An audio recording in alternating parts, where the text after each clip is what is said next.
Okay, in our last video lesson, we were talking about some triadic pairs, and we used the two arpeggios.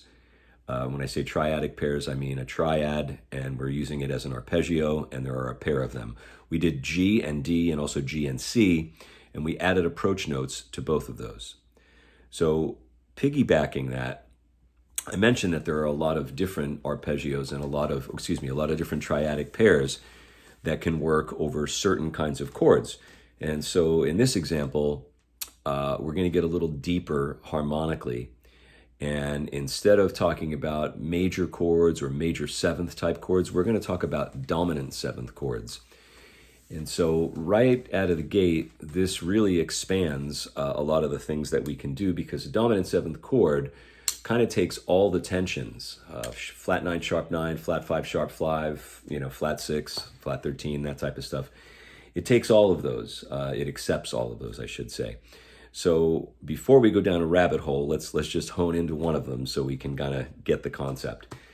So going back like we did in the other video, let's check out what pair of triads we're going to use. And in this this example, I'm going to use G and D flat. So we can already hear that has a pretty angular and a little bit of an outside sound.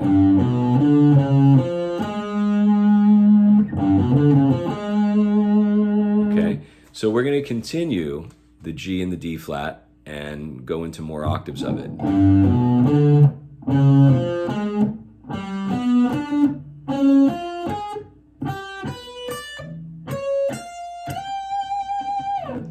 And we've resolved it to G. You don't have to resolve it to G, but I did that because it was close by. So one more time. First G, then D flat, which is a tritone away. Still the same fingering. It's still a major arpeggio fingering, right? And then G again. Then D flat again. G one more time. And then D flat. And resolving to the note G. So we get an incomplete arpeggio at the end with a resolution, which is fine. So in the last video, we then began to put some approach notes in front of the arpeggio. So we'll do the same thing yet again. So I mentioned that it was a dominant seventh sound, okay? Which means we shouldn't have, if the chord is G7, or if the chord is D flat 7, we shouldn't have any F sharps, right? But remember, it's just a passing tone, or I shouldn't say passing tone, it's an approach note. And so we're not really hanging on that tension. So while theoretically F sharps on G7 chords are probably not your best choice, if you just play through it and you get away from it, it sounds perfectly fine. Here's a little G7 lick. Common, typical guitar vocabulary. So that had an F natural and a G natural. I'm going to use the F sharp this time.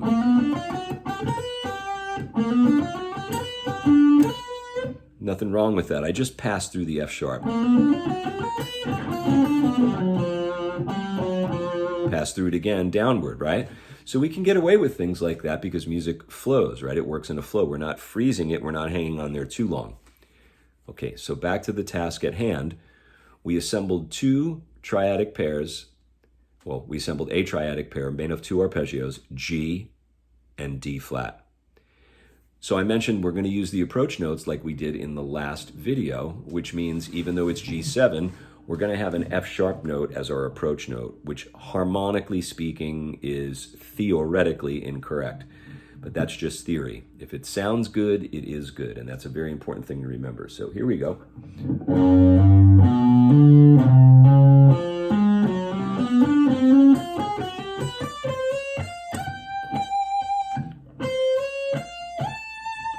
I could even resolve that to the flat 9 if I wanted to,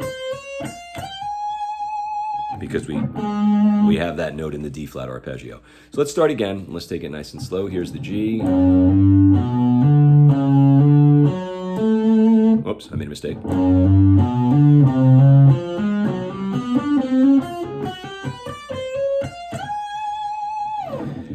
All right, so as far as playing it or picking it or facilitating it, I'm actually the first pick stroke and then a hammer to my target note. Then another downstroke and a hammer. So you have pick, hammer, pick, hammer, pick, hammer, pick, hammer. And that pattern will continue, that picking pattern will continue. That should make it pretty easy to facilitate it. Now, even without the approach notes, you can do some other interesting things where you just repeat some of the triads or repeat some of the parts of the pairs. So if you were, for example, to go, that's the straightaway, you can, so I'm repeating, you can see G, D flat again, G, right?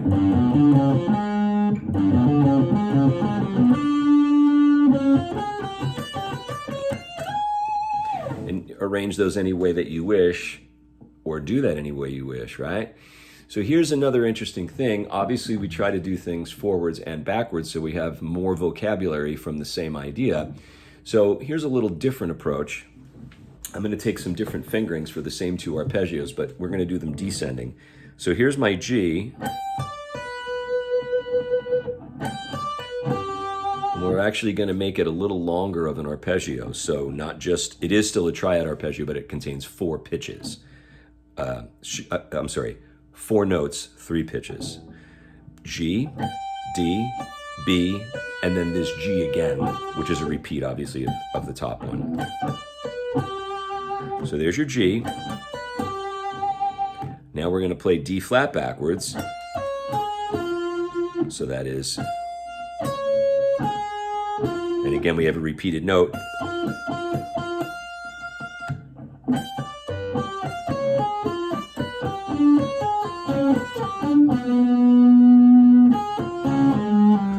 So that's kind of a nice way to go about it. So I'll do that slowly. G backwards, D flat backwards. Closest G is here. Well, the note is D, but the closest G arpeggio. Again, we have a repeated note in every one of them.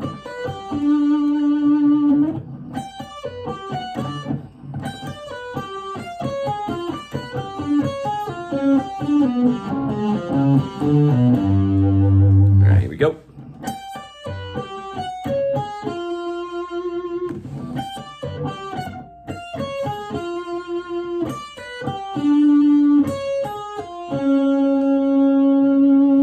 So that move right there. Now we'll switch to another set of strings. So all I'm doing is I'm finding the closest related note to the opposing arpeggio. Again, they're just D flat arpeggios and G arpeggios. So if I truncate that a little bit and not start from this high, we'll get rid of that and we'll just start from this one here. So this is your G arpeggio backwards. Right? My closest D flat is right here, and that's this fingering, which is the same that this G was. But we're truncating it and keeping it close together. Now I have a G right here, and I have a D flat right here, and another G right here.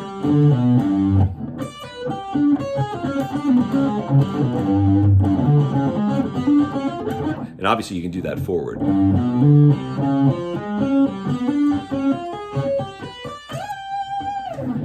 So that's some more information there on triadic pairs. Experiment with that. Let it take you down a path that you can explore some different ways of going about it. There's many different rhythmic choices that you have. You can, make the arpeggio smaller. So many different things that can be done with it.